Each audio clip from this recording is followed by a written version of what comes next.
अब मैं आपको वेक्टर्स के कुछ अदर एग्जाम्पल्स को देखता हूँ। कहता है देखिए, if the sum of two unit vector is a unit vector, अगर दो यूनिट वेक्टर है उसका सम भी एक यूनिट वेक्टर है ना, दो यूनिट वेक्टर है उसका सम भी एक यूनिट वेक्टर है, तो उसके डिफरेंस का मैग्नीट्यूड निकालिए। कहता find the magnitude of their difference, उसके डिफरेंस का मैग्नीट्यूड मालूम कीजिए। ऐसे देखिए, मान लेते हैं ए ओ ए से एक वेक्टर ए रिप्रेजेंट होता है, ए बी से दूसरा वेक्टर बी रिप्रेजेंट होता है, तो इन दोनों का सम हो गया O A plus A B equal to O B. लेकिन दिया हुआ है आपको क्या, सम ऑफ दो यूनिट वेक्टर है, दोनों का सम भी यूनिट वेक्टर है, यानी vector mod of vector A mod of vector B mod of vector A plus B is also equal to 1। इसका मतलब क्या हुआ, मोडलेस तो आपको हम बताया था, मोडलेस से क्या उसके लेंथ का रिप्रेजेंटेशन होता है, यानी कि ओ ए का लेंथ ए बी का लेंथ और ओ बी का लेंथ सभी क्या है, इक्वल है।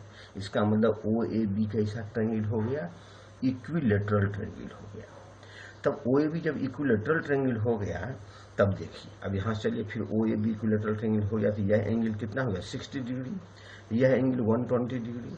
हमको तो डिफरेंस का मैग्नीट्यूड मालूम करना था, डिफरेंस कौन से रिप्रेजेंट होता है, तो बी को आप माइनस बी कर दीजिए, तो इधर इस साइड कर देंगे opposite side negative of vectors, तो ओ सी से ए माइनस बी वेक्टर रिप्रेजेंट होगा। अब ओ ए सी ट्रायंगल में, ट्रायंगल ओ ए सी में यह एंगल कितने हो गए 120 डिग्री के हो गए। अब इसमें कोसाइन रूल अप्लाई कर देंगे, तो कॉस 120 बराबर क्या होता है, O A square plus A C square minus O C square by 2 O A C हो गया। तो देखिए cos 120 minus 1/2 O A square 1 A C square 1, क्योंकि बोथ ओ ए और ए सी दोनों आपस में क्या यूनिट वेक्टर्स है, माइनस ओ सी स्क्वायर मतलब ओ सी स्क्वायर यानी ए माइनस बी। तो यहाँ से निकल गए मेरे वैल्यू कितने हो गए, ओ सी स्क्वायर का वैल्यू 3 आ गया, यानी ओ सी का मैग्नीट्यूड √3 हो गया, यानी इसके डिफरेंस का वैल्यू कितना हो गया √3। दूसरा एग्जाम्पल देखिए, कहता find the direction cosine disease, direction cosine से मालूम करना है disease of 2i minus 7j minus 3 की। मान लेते हैं यह वेक्टर r है, r equal to 2i minus 7j minus 3 K, इसकी मैग्नीट्यूड कितनी निकलेगी, vector mod of vector r equal to 2 square plus 7 square plus 3 square है, तो निकल के हो गया कि √62। तो देखिए किसी का भी डिसीज निकालना होगा तो पहले उसका यूनिट वेक्टर मालूम कर लीजिए, यूनिट वेक्टर में आई जे के का जो कोफिशिएंट होगा वही उसका LMN यानी डायरेक्शन कोसाइन होता है। तो आर यूनिट वेक्टर बराबर क्या होता है, जैसा कि हम थ्योरी में भी पहले बता चुके हैं, तो r by magnitude of r, इसका यूनिट वेक्टर मालूम हो गया तो आर वेक्टर को उसके मैग्नीट्यूड से डिवाइड कर दिया, निकल गया 2/√62 एक डायरेक्शन कोसाइन, -7/√62 दूसरा, और -3/√62 तीसरा, ये इसके डायरेक्शन कोसाइन हो गए। तीसरा जैसे देखिए कहता है find the direction cosines of vector joining points A and B, और directed from A to B, A से बी को मिलाने वाली स्ट्रेट लाइन जिसका कोऑर्डिनेट ऑलरेडी आपको दिया हुआ है, इसका डायरेक्शन कोसाइन निकालिए। तो पहले ए बी वेक्टर निकाल लेंगे। ए बी वेक्टर कैसे निकालते हैं, x2 minus x1 into I plus y2 minus y1 into J plus z2 minus z3 z2 minus z1 into K, ये निकल जाएगा। देखो उस से मैं निकाल दिया हूँ A B vector. A B vector का अब देखो डायरेक्शन कोसाइन निकालेंगे तो ए बी का मैग्नीट्यूड निकालेंगे पहले, ए बी का मैग्नीट्यूड निकाल लिया 2 स्क्वायर 4 स्क्वायर यानी कि 6। तो ए बी का क्या है, डायरेक्शन कोसाइन निकालने के लिए क्या काम है, ए बी का यूनिट वेक्टर मालूम करते हैं, यूनिट वेक्टर यानी ए बी वेक्टर में उसके मैग्नीट्यूड से डिवाइड कर देते हैं, यानी दिस कर दिया, मैंने देखो निकल गया। यह आई जे के का coefficients -1/3 -2/3 and 2/3 are the direction cosines of the line, हो गया निकल गया ए बी लाइन का, ए और बी से डायरेक्टेड है। अदर एग्जाम्पल्स यहाँ पर देखें, कहता है शो कीजिए कि कोई एक वेक्टर है आई प्लस जे प्लस के, यह axes O X O Y O Z से क्या है इक्वली इंक्लाइंड है, इक्वली इंक्लाइंड में बताया था कि डायरेक्शन कोसाइन किसे कहते हैं कि कोई लाइन, देखिए डायरेक्शन कोसाइन किसे कहते हैं। सो यहाँ से देखिए मैं पहले बता चुका हूँ डायरेक्शन कोसाइन क्या है। देखिए direction cosine OP line X axis से जितना एंगल फॉर्म करती है, यानी एक्स एक्सिस से इंक्लाइंड है, वाई एक्सिस से एंगल फॉर्म करती है तो वाई एक्सिस से इंक्लाइंड है, जेड एक्सिस से एंगल फॉर्म करती है तो जेड एक्सिस से इंक्लाइंड है। यानी OP line X Y Z axis से इंक्लाइंड है, तीनों एक्सिस से इंक्लाइंड है। तो एक्स वाई जेड जितने एंगल से इंक्लाइंड होती है उसके कोसाइन को ओपी लाइन का डायरेक्शन कोसाइन कहते हैं। यानी जब इंक्लिनेशन की बात आएगी तो हमेशा डायरेक्शन कोसाइन से काम करते हैं। यानी अब यह कहता है कि यह शो करना है कि यह वेक्टर तीनों एक्सिस से क्या है, इक्वली इंक्लाइंड है। मतलब तीनों एक्सिस जो एंगल बनाएगा यह वेक्टर वह समान एंगल बनाएगा। समान एंगल यानी कि डायरेक्शन कोसाइन में अल्फा बीटा गामा हम निकाल लेंगे। तो देखिए डायरेक्शन कोसाइन का मान लेते हैं वेक्टर आर है, are I plus J plus के हो गया। तो इसका मैग्नीट्यूड मालूम कर लेते हैं। मैग्नीट्यूड कितना हो जाएगा, √3 हो गया, √3 हो गया। अब आर यूनिट वेक्टर निकालते हैं इसके लिए, डायरेक्शन कोसाइन निकालने के लिए। तो r by magnitude of r है ना, हो गया 1/√3 आई 1/√3 जे प्लस 1/√3 के। तो एल के वैल्यू कितने हो गए 1/√3 यानी यह कॉस अल्फा हो गया। दूसरा क्या निकालेंगे, एम हो गया 1/√3 कॉस बीटा हो गया, एन 1/√3 कॉस गामा हो गया। अब यहाँ से देखिए क्या हो गया, सभी के वैल्यू इक्वल हैं, यानी कॉस अल्फा बराबर कॉस बीटा बराबर कॉस गामा, अर्थात अल्फा बराबर बीटा बराबर गामा। यानी यह लाइन क्या हो गया, तीनों से समान हो गया, है ना, तीनों एक्सिस से इक्वली इंक्लाइन हो गया। अब देखिए एक अदर एग्जांपल को लीजिए, है ना। एग्जांपल क्या लेंगे, कहता है फाइंड ए वेक्टर, फाइंड ए वेक्टर, बता फाइंड ए वेक्टर, फाइंड ए वेक्टर, एक वेक्टर को मालूम कीजिए। Find A vector of magnitude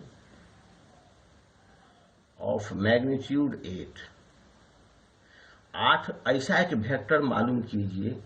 find A vector of magnitude 8 in the direction of, किसके डायरेक्शन में, डायरेक्शन किसका चाहिए, इन द डायरेक्शन ऑफ, किसके डायरेक्शन में 5i - j + 2k, इसके डायरेक्शन में आपको कितना 8 ऐसा एक वेक्टर दीजिए जिसका मैग्नीट्यूड 8। तो देखिए इसके डायरेक्शन ने कहता है, डायरेक्शन इसका, अब मैग्नीट्यूड एक अदर वेक्टर होना चाहिए।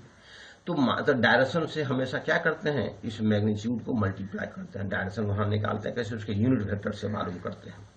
तो मान लेते हैं लेट, अगर कीजिए लेट करते हैं आर वेक्टर, अगर आर वेक्टर को कंसीडर करते हैं, मान लिया जाए 5i - j + 2k। आप यूनिट वेक्टर सबके ऊपर में डालते जाइएगा, ये ध्यान रखिएगा। दे दिया, तो इसके है ना यूनिट वेक्टर अलोंग आर, आप पहले ये निकाल लीजिए यूनिट वेक्टर, है ना। तो पहले आर का मैग्नीट्यूड मालूम कर लीजिए। आर का मैग्नीट्यूड, आर वेक्टर की मैग्नीट्यूड कितनी होती है, यानी कि 5² + 1² + 2² √। तो कितना हो गया 25, 4 29, 31 यानी कि √30 हो गया। तो क्या unit vector along are, unit vector निकालिए, यूनिट वेक्टर अलोंग किसके, वेक्टर आर के, अलोंग वेक्टर आर बराबर क्या हो जाएगा, आर यूनिट वेक्टर बराबर क्या होगा, देखिए है ना। आर वेक्टर को क्या करेंगे, आर वेक्टर को इसके मैग्नीट्यूड से डिवाइड कर देंगे, हो गया। मेरे पास वैल्यू कितने हो गए 5/√30 आई, है ना, -1/√30 j हो गए, प्लस 2k 2/√30 k। यह क्या हो गए, ये आर वेक्टर के लॉन्ग यूनिट वेक्टर, लेकिन इसकी मैग्नीट्यूड यूनिट वेक्टर है तो मैग्नीट्यूड 1 होगी, लेकिन हमको चाहिए 8 यूनिट वाला मैग्नीट्यूड, इसीलिए vector along vector of magnitude 8 of magnitude 8 of magnitude 8 along r unit vector, along r unit vector, r unit vector के along ऐसा वेक्टर चाहिए जिसका मैग्नीट्यूड 8 हो। वह क्या करते हैं, 8 से हम इसको मल्टीप्लाई कर देते हैं, इसको यानी लिख सकते हैं इसको कितना 8 इंटू क्या r यूनिट वेक्टर। अब आर यूनिट वेक्टर को 8 से मल्टीप्लाई कर देंगे, हो जाएगा कितना 5/√30 आई, 5/√30 आई माइनस 1/√30 जे प्लस 2/30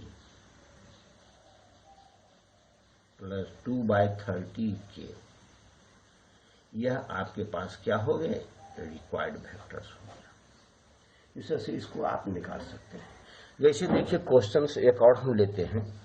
क्वेश्चन क्या है, क्वेश्चन है the position vectors of the position vector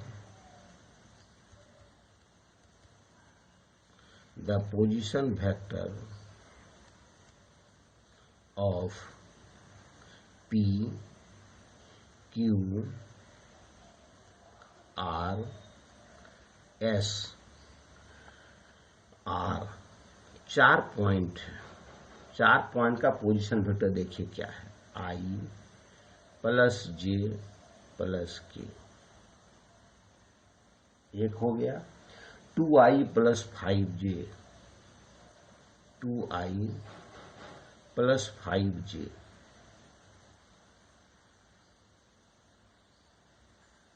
दूसरा है 3I plus 2J, 3I plus 2J,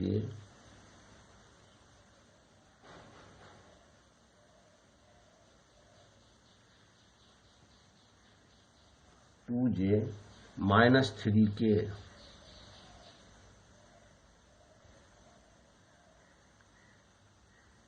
minus 3K and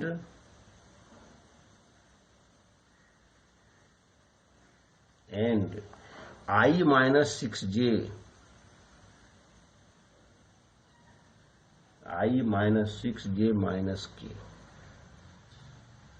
है। ये प्रूफ करना है, prove PQ is parallel to RS,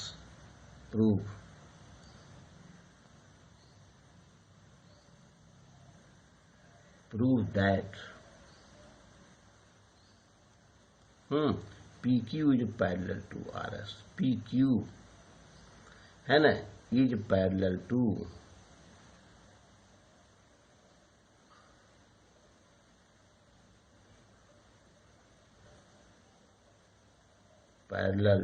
RS है ना। PQ क्या है, RS के पैरेलल है। तब पहले PQ वेक्टर आप पहले मालूम कीजिए, है ना। PQ वेक्टर क्या होता है, देखिए PQ वेक्टर क्या होता है। PQ वेक्टर कैसे निकालेंगे, position vector of Q, position vector PV of position vector of Q minus position vector of P, position vector of position vector of P।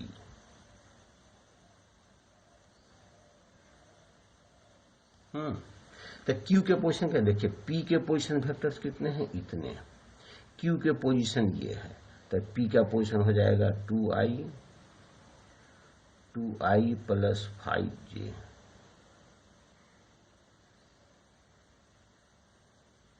Minus position vector of P कितने हो जाएंगे, I minus J minus के, ऐसे plus है लेकिन plus minus minus हो जाएगा। मेरे वैल्यू कितने हो जाएंगे, इज इक्वल टू 2i में i चला गया हो जाएगा i, 5j में j चला गया प्लस 4j है ना, प्लस 4j और माइनस के। अब देखिए PQ के मैग्नीट्यूड भी थोड़ी देर के लिए आप निकालिए, क्योंकि इसमें अदर क्वेश्चंस भी इंक्लूड हो सकते हैं। तो PQ की मैग्नीट्यूड कितनी होगी, देखिए मैग्नीट्यूड कितनी हो जाएगी, A1 प्लस 4 4 जा 16 प्लस 1 अंडर रूट, यानी कितने हो गए, अंडर रूट 11, अंडर रूट 18 हो गया, यानी कि 3 अंडर रूट 2 हो गया, 3 अंडर रूट 2 हो गया। इसी तरह से RS का निकालेंगे, RS क्या है, RS वेक्टर क्या हो जाएगा, position vector of S, position vector of S minus position vector of R, position vector of R। तो S के पोजीशन वेक्टर R का ये हो गया और S का ये है, क्या है मेरा 6i minus 6j minus k,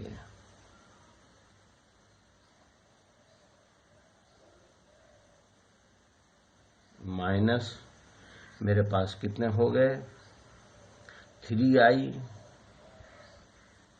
plus 2j minus 3k हो गए।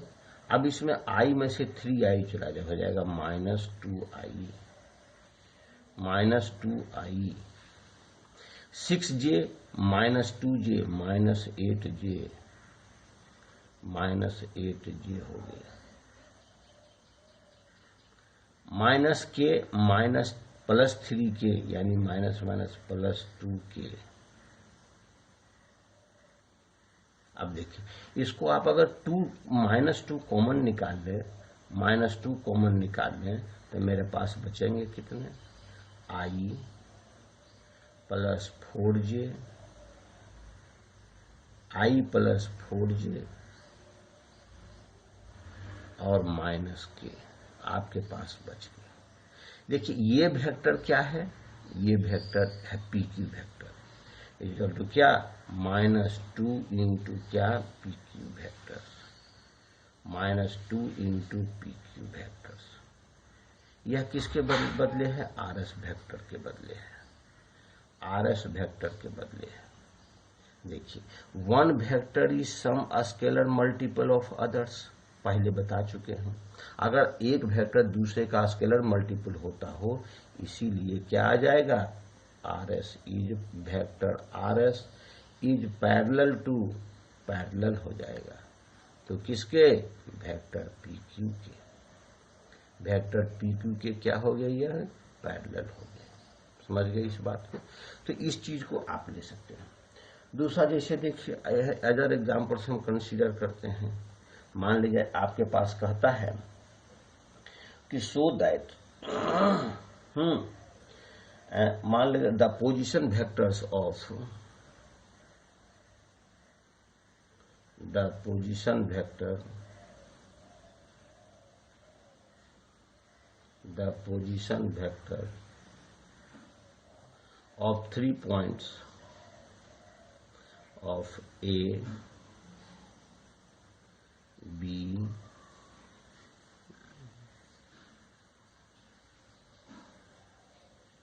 B, C, R, A, B, C, R,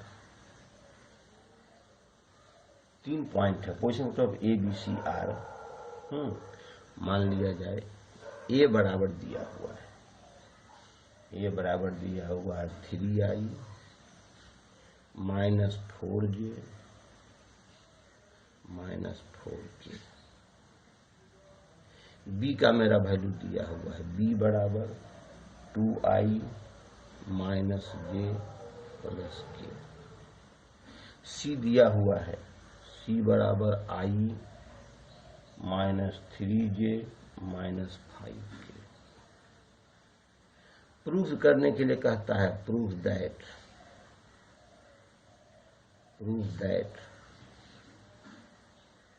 ABC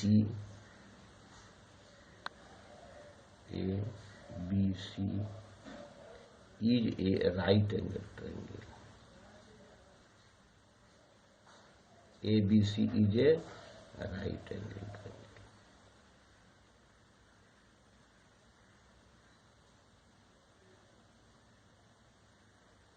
right angle triangle दिया हुआ है।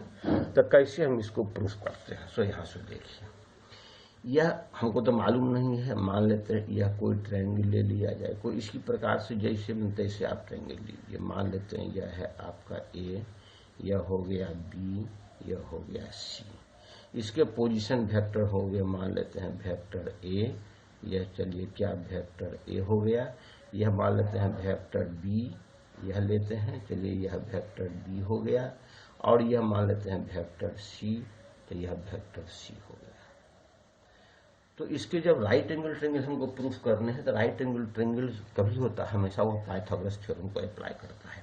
तो आप सबसे पहले वैल्यू निकालिए ए बी साइड का। ए बी साइड का आप क्या, जैसे यहाँ पर तो ऐसे भी मान सकते हैं, ओ ए ओ बी ओ सी, इस तरह से भी दिया जाता है। तो पहले आप ए बी निकालिए। क्या निकालेंगे? पहले ए बी। तो ए बी किस प्रकार से मालूम करते हैं? ए बी देखिए किस बार, तो position vector of B minus position vector of A. तो बी के पोजीशन वेक्टर्स क्या हो जाएंगे? 2i, यानी ए बी वेक्टर आपके पास मालूम हो जाएंगे। क्या हो जाएगा? 2i है ना, 2i minus J, 2i minus J plus K, और minus A position vector of A, तो हो जाएगा minus 3i plus 4j plus 4j और प्लस 4k हो जाएगा, प्लस 4k। अब देखिए 2i चला गया, that is minus I plus 3j plus 5k plus 5k हो गया। यानी ए बी की मैग्नीट्यूड आप मालूम कर लीजिए। ए बी वेक्टर निकल गया, तो ए बी वेक्टर की मैग्नीट्यूड कितनी हो जाएगी आपके पास? हो जाएगी 1 plus 9 plus 25, 1 plus 9 plus 25 under root, यानी हो जाएगा अंडर रूट 35, अंडर रूट 35, 25 10 35। इसी प्रकार निकालेंगे बीसी वेक्टर। क्या हम मालूम करेंगे? Vector BC, vector A B, इसी तरह क्या निकालेंगे? इसी तरह से निकालेंगे क्या? Vector A C. Vector A सी कितने निकल जाएंगे? वेक्टर ए सी क्या होगा? यानी वेक्टर सी है ना माइनस वेक्टर ए निकल जाएगा यहाँ से। यह मेरे वैल्यू कितने आ जाएंगे? माइनस 2i है ना प्लस जे माइनस के। इसी तरह निकल आएंगे बीसी वेक्टर्स। बीसी वेक्टर्स क्या हो जाएंगे? Vector C minus vector B, यह भी मेरे पास हो जाएंगे क्या? Minus I minus 2j minus 6k, minus 6k। तो AC की मैग्नीट्यूड मालूम कीजिए। AC की मैग्नीट्यूड, AC वेक्टर की मैग्नीट्यूड कितनी होती है? वह हो जाएगा 2 2 जा 4 प्लस 1 प्लस 1 अंडर रूट, मेरे कितने हो जाएंगे? Under root 6। और BC वेक्टर की मैग्नीट्यूड कितनी हो जाएगा? BC वेक्टर की मैग्नीट्यूड यहाँ पर कितनी हो जाएगा?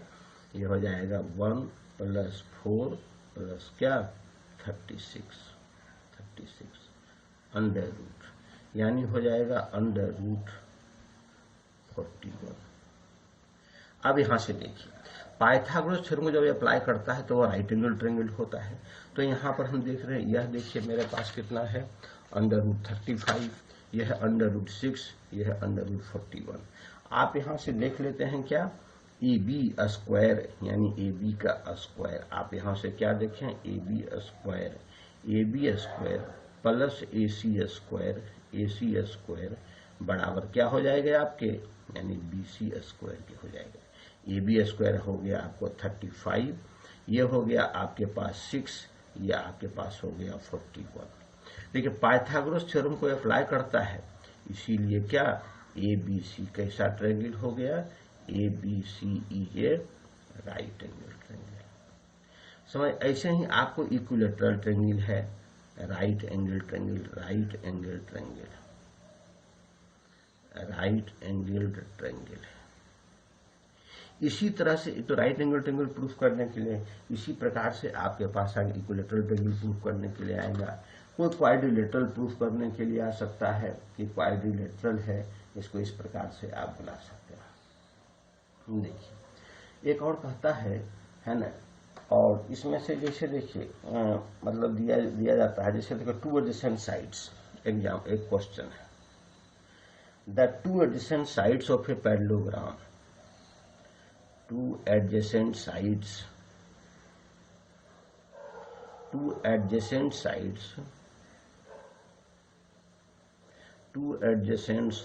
of a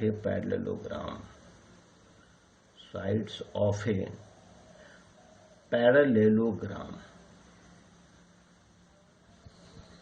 R, देखो दिया हुआ है, क्या दिया हुआ है, 2i + 4j - 5k and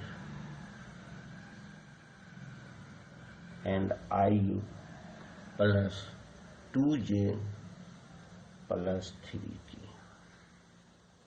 दिया हुआ है। कहता find A unit vector,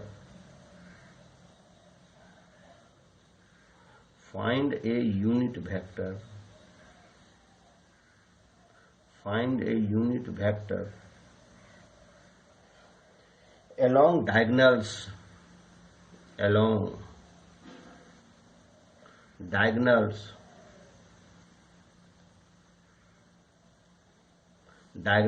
of parallelogram।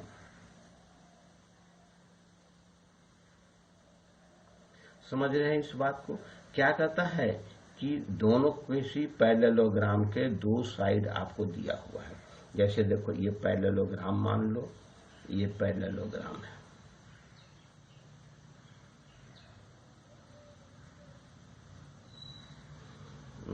A B सी और D, this is a parallelogram, इसके ये डायगोनल्स हैं,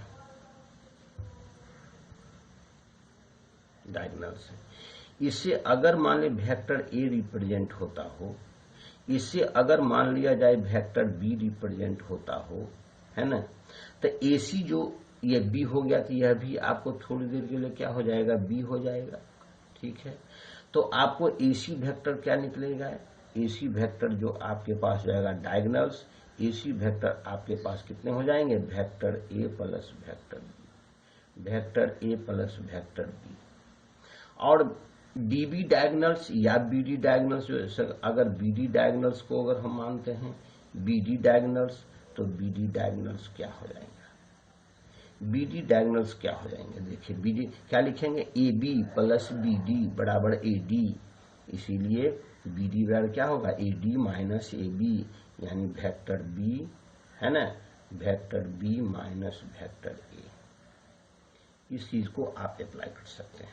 तो आप देखिए यहाँ ए वेक्टर को मान लेते हैं लेट वेक्टर, लेट यहां से आप कीजिए, है ना, लेट वेक्टर ए बराबर कितने हो जाएंगे, वेक्टर ए बराबर आपके पास आप ले सकते हैं कितना, 2i + 4j -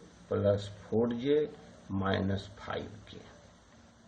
अब वेक्टर बी ले सकते हैं आप, कितना वेक्टर बी लेंगे, है ना, i + 2j + 3k आप ले सकते हैं। अब ए प्लस, अतः AC वेक्टर आप निकालिए, क्योंकि डायगोनल कहता है किसी पैरेललोग्राम का 2 एडजेसेंट साइड्स दिया हुआ है, वेक्टर ए और वेक्टर बी दोनों दिया हुआ है, तो डायगोनल के अलोंग यूनिट वेक्टर मालूम कीजिए। तो पहले डायगोनल का वेक्टर पहले निकाल लेंगे। तो एसी वेक्टर क्या हो जाएगा, एसी वेक्टर आपके पास कितने हो जाएंगे, तो एसी वेक्टर आप मालूम कर लीजिए। एसी वेक्टर कितने आपके हो जाएंगे, एसी वेक्टर यहाँ से मैं आपको लिख चुका हूँ, दोनों को जोड़ दीजिए, यानी एसी वेक्टर आ जाएगा 3i प्लस 6j प्लस क्या 6j और -2k हो जाएगा। तो इसकी मैग्नीट्यूड हमको निकालना है यूनिट वेक्टर। तब यूनिट वेक्टर निकालने के लिए पहले एसी की मैग्नीट्यूड आप पहले मालूम कीजिए। एसी की क्या मालूम करेंगे, पहले एसी वेक्टर की पहले मालूम करेंगे मैग्नीट्यूड। एसी वेक्टर की मैग्नीट्यूड कितनी हो जाएगी आपके पास, देखिए 3 3 जा 9 प्लस 36 प्लस 36 3 3 जा 9 प्लस 36 प्लस 4 प्लस 4 2 2 जा 4 और इसके क्या निकालेंगे अब हम अंडर रूट, मेरे वैल्यू कितने हो जाएंगे 7। तो हमको यूनिट वेक्टर मालूम करना है लोग डायगोनल से, इसीलिए क्या होता है एसी का यूनिट वेक्टर आप मालूम कीजिए। क्या निकालेंगे, एसी का यूनिट वेक्टर मालूम कीजिए। तो एसी यूनिट वेक्टर क्या करेंगे, एसी वेक्टर में से इसकी मैग्नीट्यूड से, एसी वेक्टर में से इसकी मैग्नीट्यूड से डिवाइड कर देंगे। एसी वेक्टर में इसकी मैग्नीट्यूड जो होगी उससे क्या करेंगे हम डिवाइड कर देंगे।